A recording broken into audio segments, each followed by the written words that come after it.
welcome back, guys. Welcome back. Hopefully this time everything will work out great. Listen, because the struggle is real right now. Let's wait and see if Come Pastor on in. Helen is Come gonna on. come in. There she goes. I see her. Hello, Pastor Helen. I'm gonna send you a request. Let me see.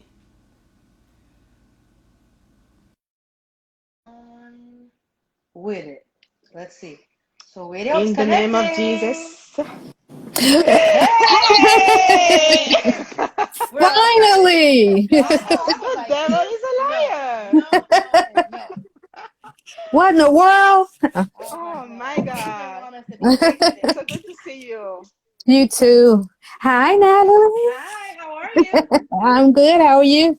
Great. So, Pastor Helen, Yes. we're gonna just let you introduce yourself, Right. Okay. and then we'll Right go to from it. there. So, most people when they introduce themselves, they tell you, oh, I'm a mother, I'm a daughter, I'm a wife, all of that. But in actuality, those are all roles that we assume, right? In life. Okay, it's already started. Take Yeah. note, guys. So if I had to introduce me, I would say that I am a woman that's growing daily, that's continually evolving and becoming, right? Yes. I'm also a woman that's filled with joys, pains, heartaches, disappointments, stress, but also with love, with compassion, with empathy, with all of those things. I'm learning daily to relinquish my life to God's will, that I can accept his will. Right. It's not an easy task to do that. If you will be honest with yourself, that is not an easy thing to do, because some things that he requires of you, you're like, hold on, wait a minute, G. Yeah. Really? I gotta give this up. I gotta do that. So I'm learning to relinquish my will for God's will amidst my doubt, my disbelief, my fears, my shortcomings, and learning to just be who he created me to be, which is not always easy, right? I'm also learning to embrace and love my gifts and my talents, even when they're different from other people's. Learning not to compare myself to others, to set myself up for disappointment. I'm also learning to accept God's correction, his rebuke, and showing me that part of me that I don't really want to see or don't believe right there. Listen. Oh my God. That is That like, part you of are you so don't. on point. That is so on point, because I feel Listen. like some of the things that God asks you to do when he trusts you, you're like, why do I have to do that? And why do I have to do it for that person who is doing this and that and that? And I think like a lot of the time, like all the things that we say, I will never do this, that's exactly what he have us do, just to make sure that we are more submitted to his word and will than we are to ourselves or to our internal vows. And I think that's all this led to like series is about, like submitting to God's leadership in order to be able to do the assignments and the things that he have called us to. And so we're going to talk about how we met you. Yes. That was Reiki. Like I personally have done, I feel like I've done self-development, and I've done, like self-improvement, because I really I'm very much about it and I love it. But I'm part of this ministry now, called All Nation Worship Assembly. Shout out to all of you guys there who are watching this, and our annual family. And this ministry, for the past 2 to 3 years, have been challenging me in ways that I've never seen done in ministry, even in like corporate America. I don't think there is a lot of like corporation that invest so much in their volunteers and in their staff as NWA does, because NWA want to make sure that you find family, that you find your purpose, and that you change the world. And in order to do that, you actually have to be able to heal. And they put a lot of emphasis in equipping you to not only be healed, but also to be able to discern what is right from wrong, and to understand that, no one is perfect, and just having grace for people. So we met you through what the class that NWA called New Image. What New Image is nerve-wracking, okay? And you had a short version of it. Accelerated. Accelerated. All the channels and it was like, what? Like, went through our whole lives in a matter of hours. Crying, okay? Yeah, like pulling apart. It was like an intense, like, who are you and why are you like this? Exactly. And I mean, I felt like, and I was actually just looking at the notebook that I had that day, and the little messages that you gave at the end, where it was like impromptu, go up, pick a message off the board, and it was exactly what God was saying to each individual person. That was amazing. Particular season. That was amazing. So on point. So impactful. Yeah. So I'm like, it just to me just shows how much the Lord loves each and every individual, each and every person, and is like literally crafting each and every life. Yeah. Yes. So yeah, that class was like, okay. And so we're like, and this is the woman that teaches it. Yes. Yes. And Yeah, I think that's also what she does. Apart from being a pastor in the ministry, she's also an accountant. Am I right? Professionally, yes, I'm a consultant at a prominent bank in Chicago. So yeah, I've worked there for like the last 30 years. Yeah. Okay. So seeing transitions there, and it's funny because God will use the transitions on my job that relate to transitions in ministry and building the same. So it's funny. Yeah. Right. Yeah.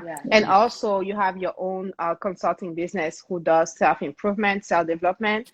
And that's why you are here today, because we want to give people nuggets about how to be a good leader and what leadership is and what it means. The reason why we wanted to talk about leading ourselves, the self-leadership part of it, is because if you cannot lead yourself and understand who you are as a leader and take time to learn your leadership skill, discover who you are, what your purpose is, it's going to be hard for you to kind of lead others, right? So we want you to talk about that, to talk about the journey that you've been through to become the person that you are. And for those who have not seen or read the blog post that we posted on Monday, where Pastor Helen is sharing her testimony, like what I took out of that is leaders come out to be this confident people, but we don't always realize behind the scene the work that is done internally, the soul work, the mental work, the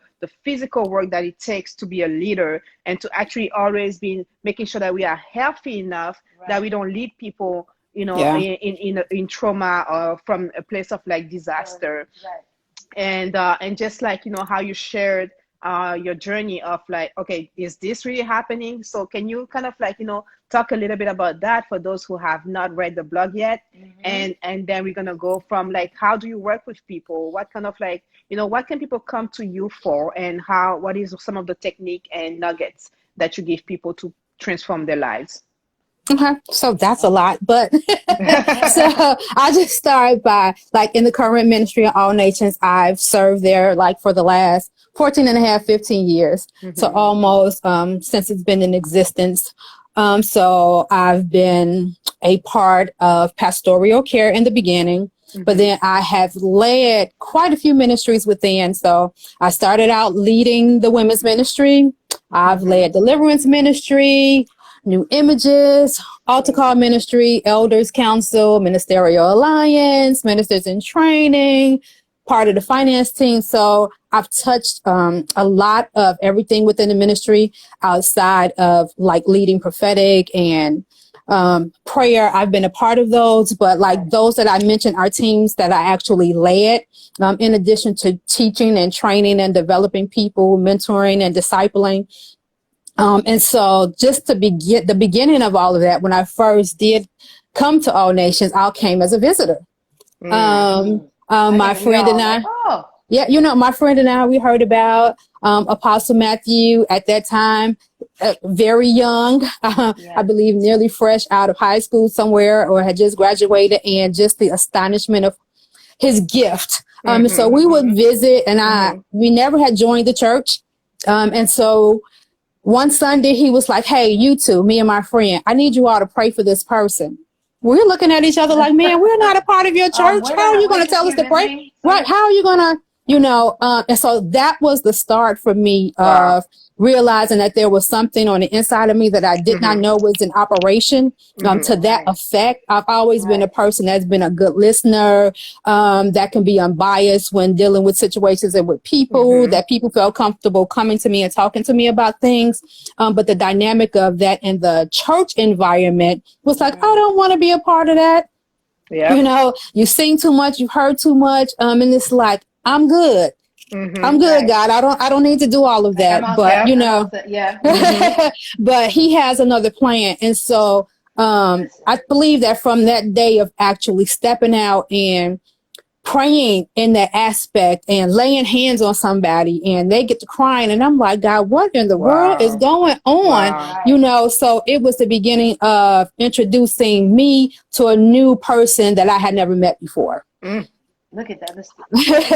The thing that I love about All Nations is that it's one of those things where, okay, we see that gift in you, we're calling on you. Yeah. Like it's not this, you know, oh, we're hesitant. No, we know that you have this gift. Because I mean, I love the fact that, you know, it happens. I mean, it might be nerve wracking when it happens, but the fact that it's pulling those gifts out of you. And I think that kind of, you know, puts things on a roll, like evolves that process. Absolutely. And then after being there for a while and just doing behind the scenes work and building different things, it was, okay, I am going to make you the women's pastor. After the young lady that was the pastor for maybe a year, she was like, I'm only doing this for a year. I was like working right alongside her, and she went and had a conversation with Apostle, like, I know who I want to take over. And it's Pastor, and it's Helen at that time. And I was like, I am not dealing with a bunch of women. Like the worst ministry that you can give me to begin with is the women's ministry. Are you serious? You know, we as women are complex.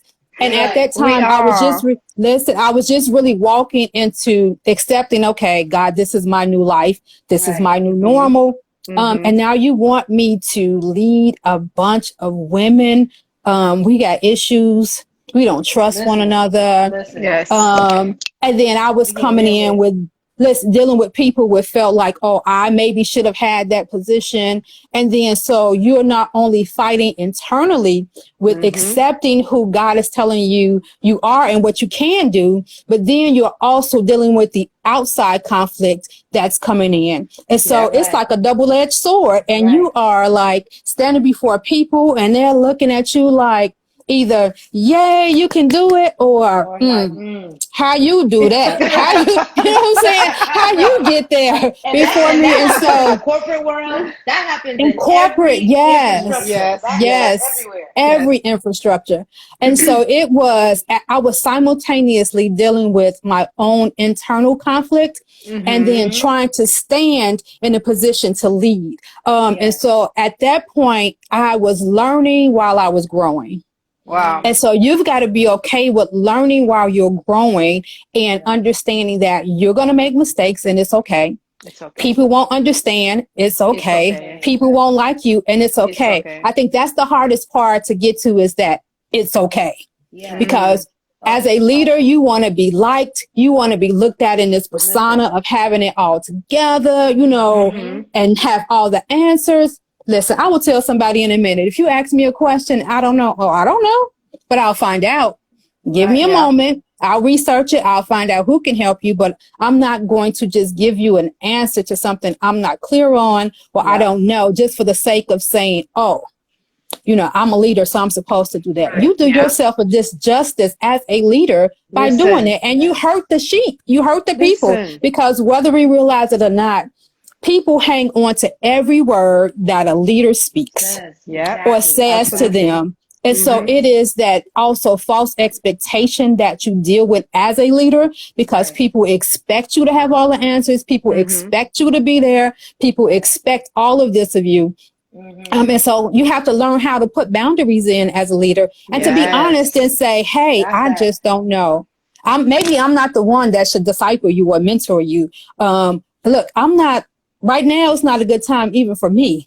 You got to be able to admit when you are not in a good place. Maybe not to the sheep. You don't have to give them a full explanation, but you need someone on a peer level or higher where you can say, look, I'm not in a good place right now.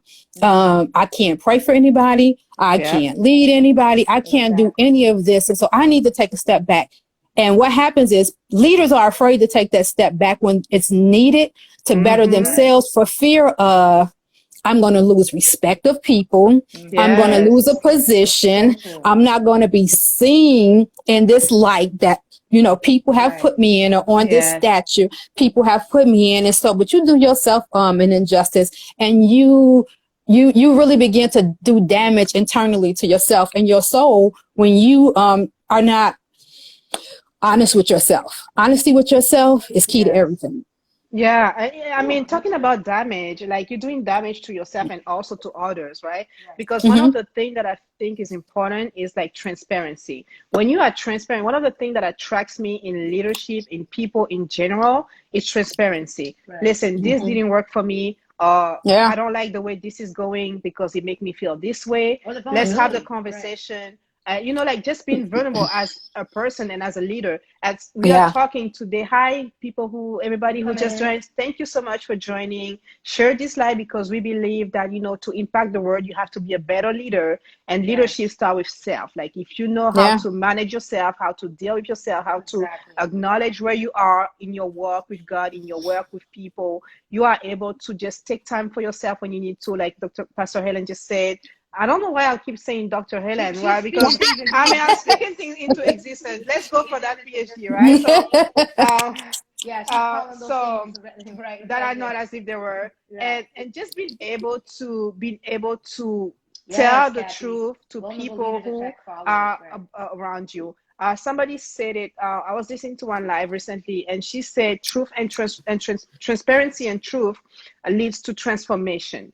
And that's one of the things that we don't do enough is like tell the truth, even if that hurts, even if it's not pleasant, even if it's uncomfortable. Be transparent with where you are, what you're feeling, and how you're feeling. Give the person a chance, right? Give the other person, give either you as a leader or you as somebody that is being led.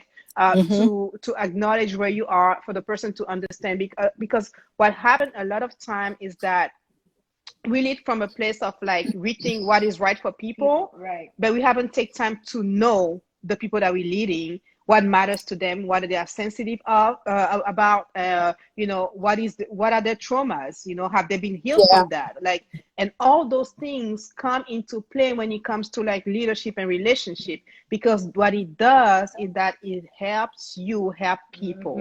And what I loved about New Image is like we were able to retrace the traumas from our childhood, that one word that somebody said that we kept forever, and we grew up like we built like strong suit and we built walls around it. And I think that's one of the things that you do, like the aha moment for the soul, the moment where somebody comes to you and they're dealing with something on the surface, and you help them find the root of it and actually like, unplug that root and take it out and be like, this is what the real problem is. The problem is not me snapping at people. The problem is because this and that happened when I was 4, 5, 6, or somebody said something.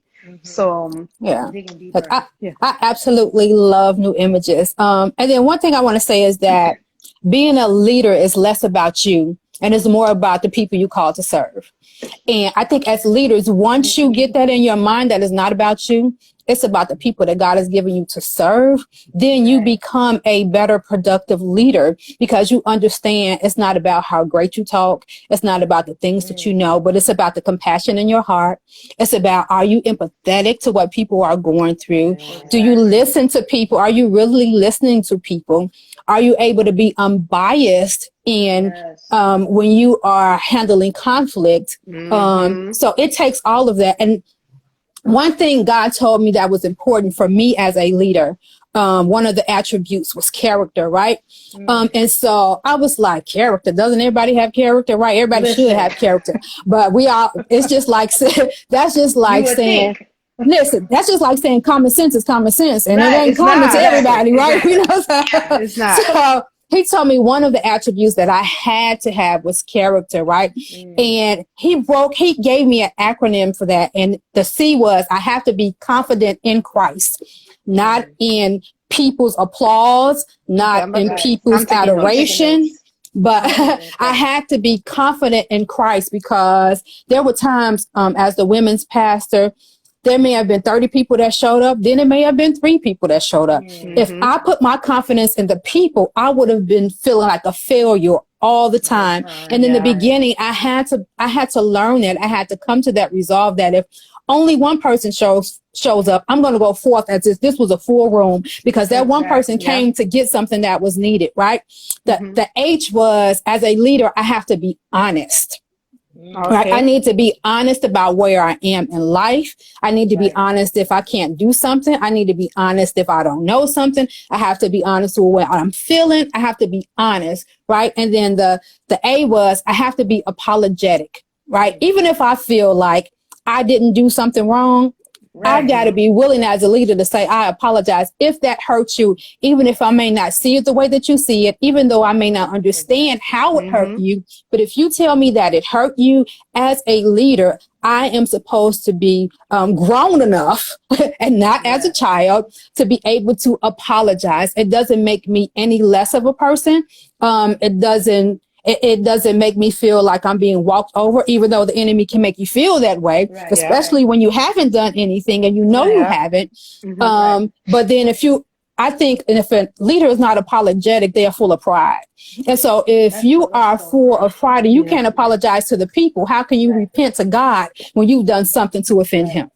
And I think one important aspect about that, apologetic is not the same thing as blame.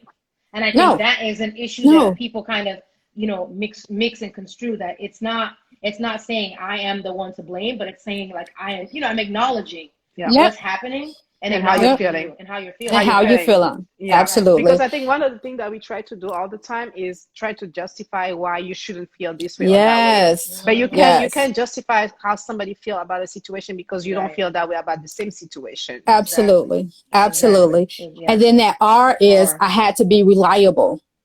If you are not reliable as a leader, how can people depend on you? Right. So if I say that I am going to call you at a certain time, I need to do that. Right. I have to be amicable. That is, I believe, a attribute that many leaders don't have, or they don't exhibit the way that it needs to be exhibited. Right. C, I have to be caring. I have to care about the person that's standing in front of me, because if you're talking to me and my eyes are going this way, or I'm looking at what they're doing in the back, I don't care about what you're saying.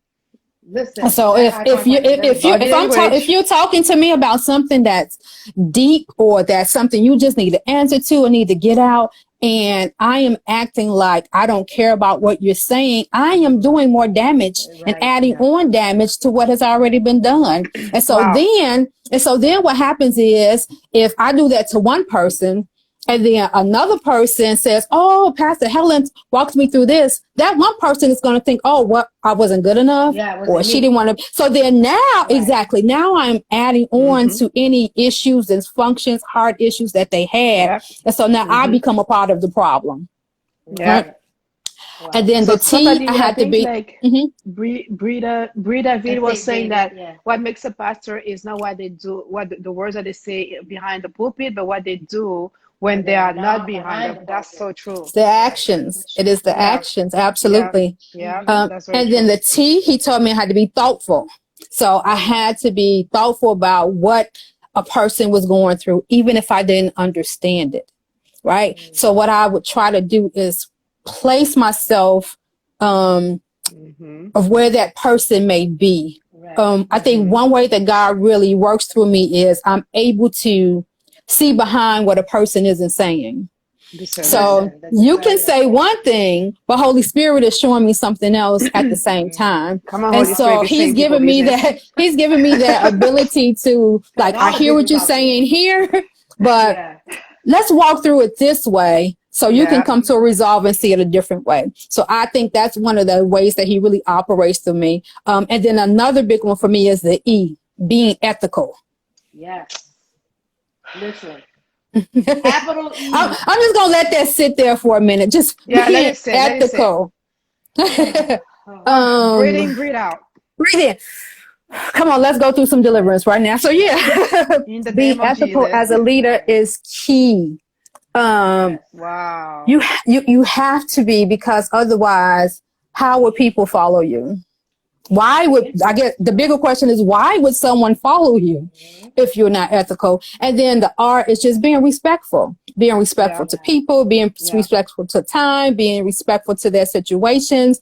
So that's the acronym of character that he gave me, that I have to live by, and which I hope I have lived by, you know. And even, here's the thing too, even when you think you have, there's always that one that may feel different, and you got to be okay with that. So that was powerful, because the thing is, like, people will start following you, but there has to be consistency, and the consistency comes from your character. Because once people start following you and they realize that what you're saying, what you're preaching is not actually what you're practicing, they will tend to leave. And the impact that you're going to leave on those people is going to be actually something that's going to be devastating, instead of like keeping your character. And, you know, people will still follow you at that point, decide if they want to change, if they want to remain where they want to remain. But at least your character is still the same. And even when people come and go, everybody will have to say the same thing about you. And you are not, your character is not, changing according to who you have in front of you. But it's something that is consistent as a leader. And I was going to say, the level of integrity, same thing. Yeah. You know, it embodies a lot of what you talked about. Yeah. And you said something, Carlita, that it's consistency amongst everyone. And so the same way that you may be with the set man or woman, you want to put your perfect picture on. I got it all together and all of this. And then when you are helping someone, you want to take off, the cape and like, hey, this is me. I'm being transparent, but at the same time, you need to be that way both ways. A level of transparency. Now, do you share everything with everybody? No. Absolutely not. Do you even share everything with your set man or woman? Absolutely not, because their focus is building. Their focus is developing. Their focus is not to walk you through your dysfunctions, issues, deliverance and things like that. That should happen on a group setting. So that's why it's important as leaders that you not only have peers that you can consult with and talk to, but you need friends. Look, leaders need friends. Friends that you can be yourself with. Listen, that you can be yourself with if you're not having a good day and you just need to let it rip. That you can let it rip and they still respect you. That's the key right there, because you can't be yourself with everyone, because everyone is not mature enough to not only respect you as Pastor Helen, and then just Helen, when Helen just need to get this off her chest, when Helen just need to just snap out for a minute, because here's the thing, I'm human. So I'm not putting myself in a position to say I have it all together. I don't have any issues. I'm human. I am, my blood flows through my arms and veins just like it does to yours. I get mad, I get upset, I get disappointed. I want to release some words that shouldn't be formed together. I want to do all of that, right? And so you have to have somebody, a covenant, if it's one or two people that you can go to and like, I don't need you to say nothing. I just need to get out my heart so I can feel better. Listen, absolutely. And that's healthy. I mean, that's healthy. It's healthy. You have to.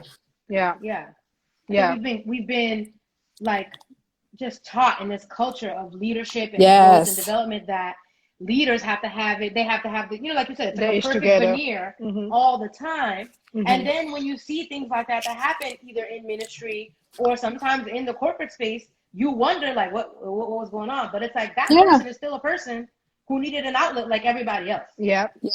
One of the things that I want to talk about, Pastor Helen, is you are both in corporate and in ministry. I feel like in ministry, people have higher expectation from people because we represent, because we represent the kingdom, right?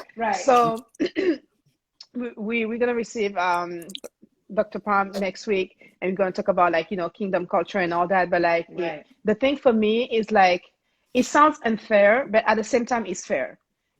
What you say and what you do, especially if you present yourself as a Christian, like it has to represent Christ at some point. Because what happened is that at that point, people look at you and be like, oh no, church people are like this.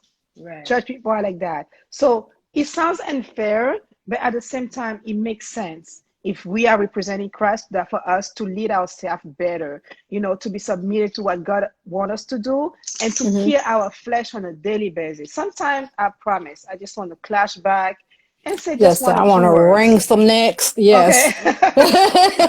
The Christian. And I Listen. think that's true. I think that's Yeah. true. And I think we need to, people in the church need to embrace that. Yeah. Like, it's okay to be like that. It's not this aspect of being like, I'm Sister Super Christian and I'm not going to have an issue. But it's the way in which you carry yourself and the way in which you are connecting with people and being real. I think that's the problem that, we don't necessarily have. That realness in it. Where we feel like we have to fill this type of like position and role so that we can't be who God has actually called us to be, because your goofy self could probably be relating to another goofy self. Exactly. Right. Right. And he chose you for a purpose, right? Because the thing is that when you're trying to be somebody else, the people that he actually assigned to you, you are missing them because they don't see what they need to see in you. So you have to be very comfortable being yourself, and and that takes work.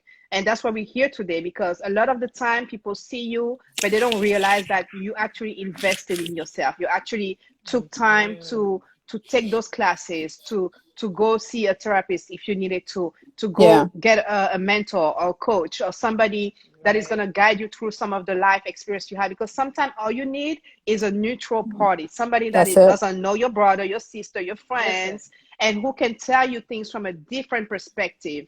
And we need that in our lives. So what are some of the services that you offer with Aha Moment? Like, and guys, if you are watching this either on the replay or if you are online now and you feel like all the things that we've been talking about resonate in you, and you need somebody to kind of like guide you through some of the things that you're walking through right now, especially with the COVID situation, Pastor Helen Handel is right here, Aha Moment with the Soul. We invite you to follow her, to reach out to her or to us if you were not able to do so. We're going to give you her information and to be in touch with her. Because self-care is the best care. Listen, best invest care in yourself. That's never lost. Listen, never. So with Aha Moments for so with Aha Moments for the Soul, so I am a certified life coach. So I specialize in transitional and confidence coaching. So what that is that helping people walk through different transitions in their life, whether it's work related, personal related, just helping them walk through transitions. And then with confidence, everybody needs to have confidence to move, to grow, to be. And so what I'm learning is that a lot of people have ideas. A lot of people have ambition, but they don't have the confidence to walk it out or the confidence to do it. So we go through steps to help you be able to build that confidence and walk through those processes so you can do and be who you have been called to be. That's in the church, that's in professional wise, all of that. And so with that, you can reach me at AHA, AHA, the number 4, so at gmail.com if you're interested in anything, and then we can have a conversation. And then also I have a book that I did with 10 other collaborative coaches called Women in the Workplace, Striving as the Minority. So what that is a book written by 10 coaches, just how as African-American Black women that in a world that's filled with our white peers, how do we strive and survive in it? Either if you're in church, if you're not in church, if you are a Christian or not, just that's a struggle that we all have. So I'm excited about that. That'll be ready in a couple of weeks. And then I am working on my own book. Hopefully that it'll be out by Thanksgiving if I stay on topic. And that is called Stepping Out of the Box, Leaving Fear Behind. So I am excited about that one. Fear. Listen, that fear thing will grip you. So I'm excited about that. Listen. Yeah, so I'm excited about that. No, amazing. Awesome. I think we should talk a little bit about that factor, the fear factor. Because even in your blog, you discussed, even through the emotional process that you talked about earlier, you kind of break down the different steps, different areas of your life that you had to go through. And I think in each of them, I could resonate that there was like an aspect of fear that you need to conquer in order to be able to move on to the next. Touch base on that a little bit. Yeah, so in the blog, I talked about you go through a mental process, an emotional process, and a physical process. And so the mental process is actually just wrapping your mind around the fact that God wants to use you. Yes. Which is often hard because we as just people, we look at all of our shortcomings, the things we've been through, how we feel like we're not ready. We don't know enough. Listen, we're never going to know enough. In my car. You're never going to know enough. So I had to come to resolve within myself, like, look, you know what you know today. You'll learn what you need tomorrow. Right? And so that's just what that is right there. You know what you know today. You know, yeah. And you'll learn what you need tomorrow. You'll learn what you need tomorrow. Now that's good. Right. So I had to come to that resolve, like I was literally tormenting myself the day that Apostle said, okay, I'm going to ordain you. When I tell you, fear gripped me so bad because it was like, oh my God. What are people going to say? What are people going to think? What are people going to want from me? What do I have to give to people? Like the enemy started throwing all them little darts. You're not good enough. Don't nobody want to listen to you. Don't nobody want to learn from you. You ain't got nothing to tell anybody. Right. Like and all of these things start coming up, just start bringing up stuff that you're like, no. All the stuff. And so I cannot do this. I'm not qualified. I'm not ready. Give me one more year. Give me a little bit more time. And literally, it's like I had a fit. I literally had like a temper tantrum. Like, I don't want to do this. So even the day of ordination, one of my best friends, Selena, Evangelist Selena, we were in a room together, and it was like even the day of ordination, I was on the bed like, I don't want to do this. I can't do this. I'm not ready. And it was like, God let me have that moment. It was like, get yourself together. It is what it is. Get over yourself. It is what it is. Right. You either do it now or you prolong the process of becoming. And in that process, you may not like what you're going to have to go through. So you're either going to learn while you grow or you are going to suffer during the process. And it was like, okay. I'm gonna surrender. This is the ultimatum I gave. Okay, I'm gonna surrender a little bit. I'm gonna do this, but I'm not gonna fully give all of myself to this because I don't know what to expect. Okay, right. So I'm gonna guard my heart. Right. I'm gonna guard my heart. But God said, as you're guarding your heart, HEART, you are going to make it hard for yourself.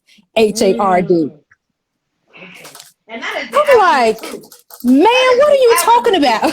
It's the absolute truth. And so what I've come to understand over the years is that your heart will always be tested in leadership. Your heart is going to always be tested because why? It can easily become hardened because of offense, misunderstanding, lack of communication, jealousy, strife, competition. No, all of that stuff, right?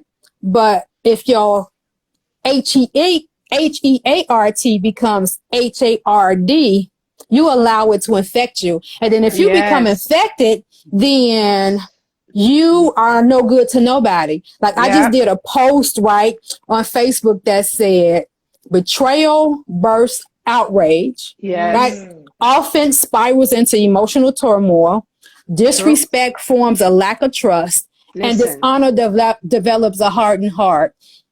And so with all of those things, you're going to experience all of that in ministry. I don't care what you do. At some point in time. There was no manual that told you this in the beginning. Listen, No, because if you're looking at the people in front of you, they making it seem like they got it all together. And so you like, hey, who can I run to, as the song say? Who can I run to? And so it was like, thank God for friends that we could walk through the process together. And then those that I could connect with, even outside of another ministry, because my mentor didn't go to all nations. And so she was at another church. And when she passed unexpectedly, I felt like, God, I'm out here alone. Like, who do I go to now? And so he had to surround me with people that, first of all, I could trust.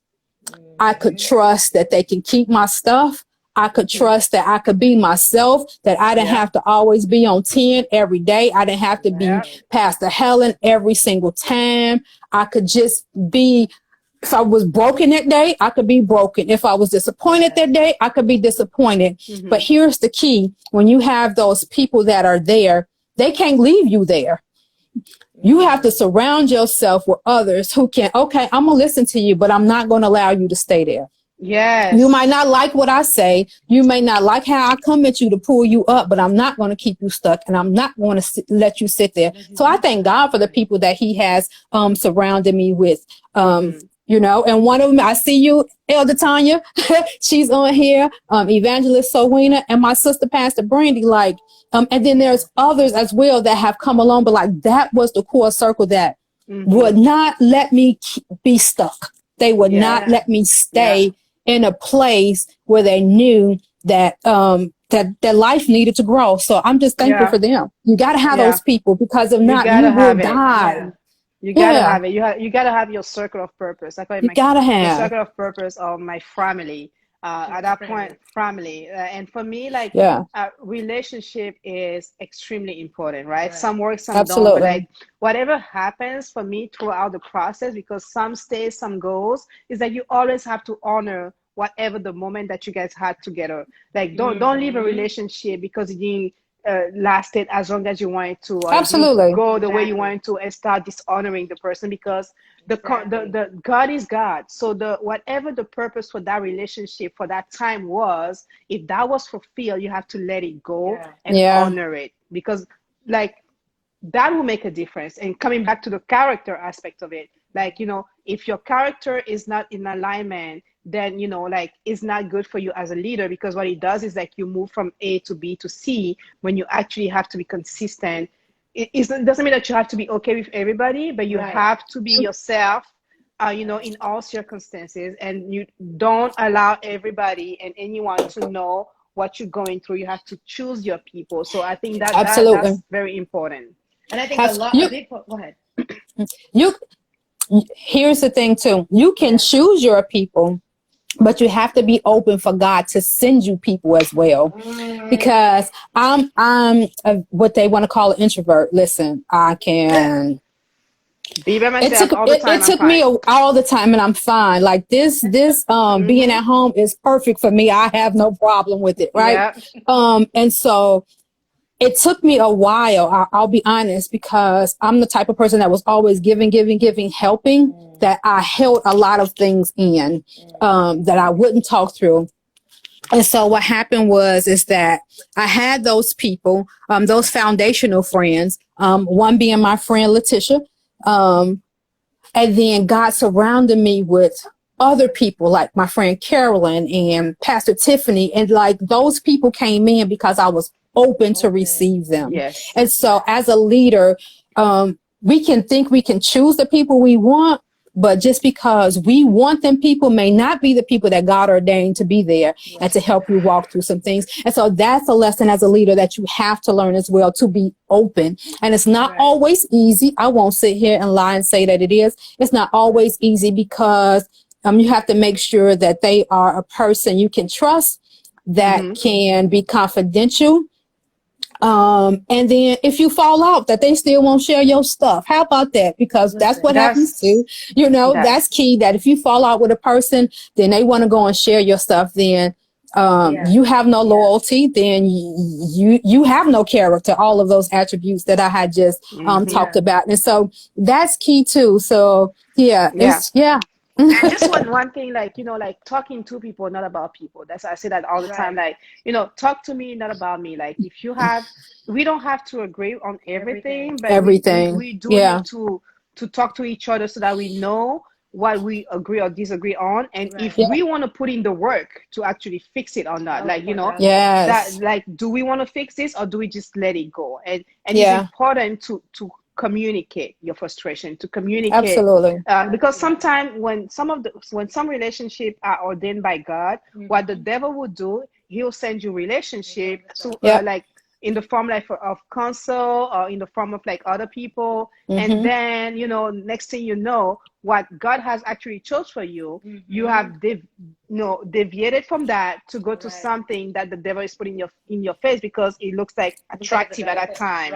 And it looks more comfortable with that. Because what I've learned from my experience, some of the people that God put in my life, like I would have not chose them. Like I would have, I would have, like we are, like Nadia and I are so opposite. Like I don't even, if this is not God, like I don't know what else to say, because the way we see things, and again, we made the commitment to do this relationship right. So we talk through things, we fight through things, you know, but one thing we never do is dishonor each other.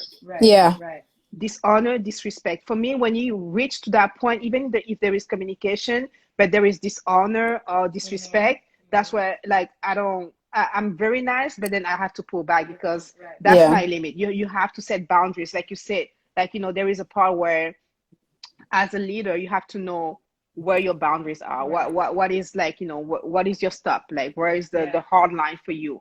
You know, you can emphasize with people, like, you know, love is your commandment. Trust has to be earned. And that's one of the other things that, you know, we have to learn to do as leaders, is not to give ourselves fully, you know, just like go out there like that, but like learn to love people and make the distinction between loving and trusting. Yeah. And I think that, go ahead, Natalie, go ahead.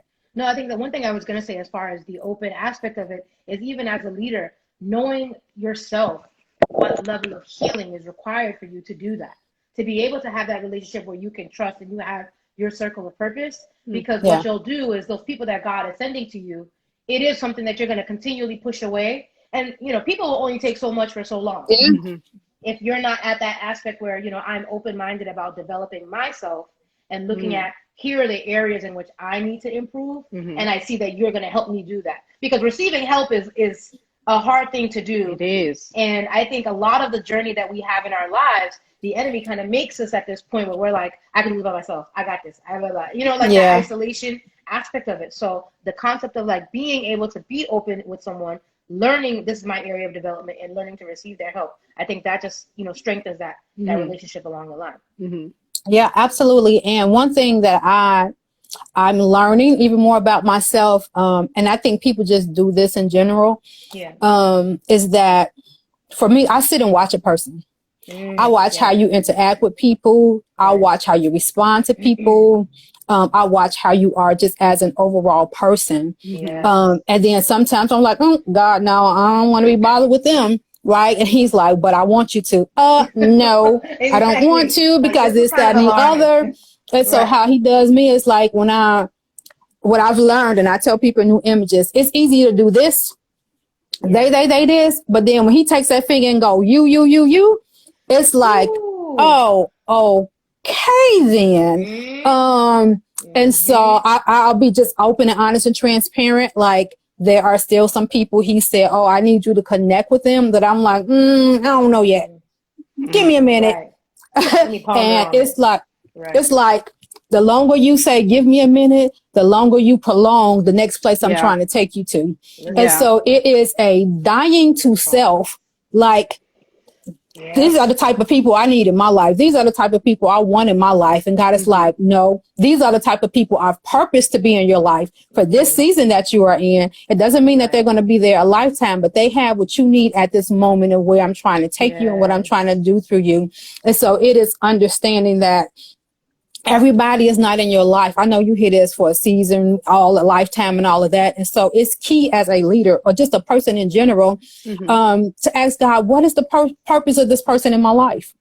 Help me understand so that I won't forfeit the relationship, so that I won't discredit the relationship, so that I won't abuse the relationship, so I won't take it for granted, so I can get the totality of what this person is supposed to bring into my life. And so it is having that honest conversation, and then being open to those people that you may not necessarily like them as a person, and the things they represent, but what they have on the inside of you is something, on the inside of them is something that you may need at that time. And so that means humbling yourself Listen. and being submissive to the process, which is not an easy task, because there are some people that I'm sitting there looking at them talking, and on the inside I'm saying, the sandpaper God, people. I just don't want to be here. But but you know, it is purposeful, and so you have to get past your own mental thoughts that are saying you being phony. You know, you don't like that person. Why are you sitting here with you know, those little nags that the enemy throws your way? Just being open and transparent, and it's, you know, you've got to begin to pull down those strongholds, which are those thoughts that come to try to discredit everything God wants to do and is trying to do. I think for me, the biggest thing has always been obedience over understanding. And I'm a very analytical person. So I want to understand the framework. The worst. I mean, I want to know the why. I'm a strategist. I need to know how is this happening? Equals C. Like, I need to know it. And the process for development has been, I need you to obey. I don't need you to understand it. And I need you to just obey and accept it. You will eventually, and then most of the time, at the end, I'm like, oh, okay. It wasn't that bad. Yeah, it wasn't that bad, and I see how we got to this. But it's that, like you said, it's dying to self and that need to have this, because ultimately that's rooted in something else. That's rooted in other things that we've got definitely. And just not having that trust and wanting to have that level of security and not seeking him for that security, and rather trying to do it within our own strength. So I'm like, I got it even better. It's even more than security. It's control. And so what I found, because I've done the same thing, and then it's within me that's trying to die daily. But it is when you have had to fend for yourself, so to speak, or have control over your life, so to speak. It's not easy to relinquish control, especially when you are used to knowing why you do things, the expectation of the outcome of it, having a foresight of what will happen if you do things this way versus that way, right? And so then when God is coming at that control, and it's like, no, you're going to relinquish this.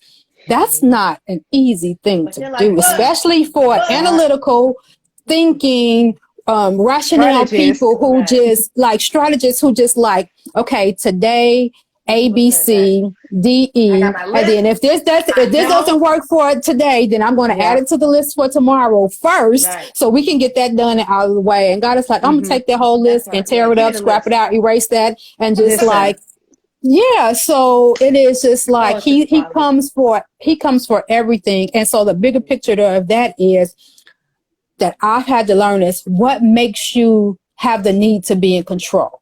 Where did that come from? How did it start? And why is it still there? So let's deal with that. And then when we can deal with the root of all of that, then we can pull it up and it won't be an issue anymore.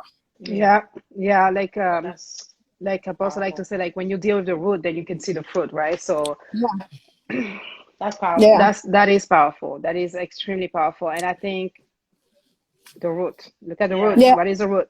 And one of the things that I think even me as a leader, like this whole situation, even like the blog and everything, it has been stop fighting me, because either you like it or not, it's happening. So are you gonna keep fighting and wasting your energy in trying not to make it happen, or are you going to obey and focus on what I'm telling you to do, not what's happening around you, and do what I'm telling you to do? So I think the led to lead and being submitted to God's will over our ways is something that is easier said than done.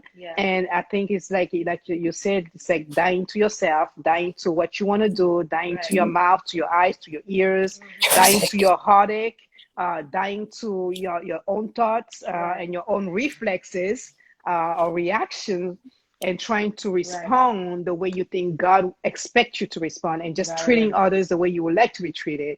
Because I think a lot of the time, like, it's in layers, like you have to constantly travel deeper into levels of healing, travel deeper into levels of understanding and revelation about, like, what your purpose is, what your identity is, and when you think you've reached a point, and God does that very well, he just swap everything back and just put you back into a whole new level of like, okay, I feel like I'm lost here, what should I do?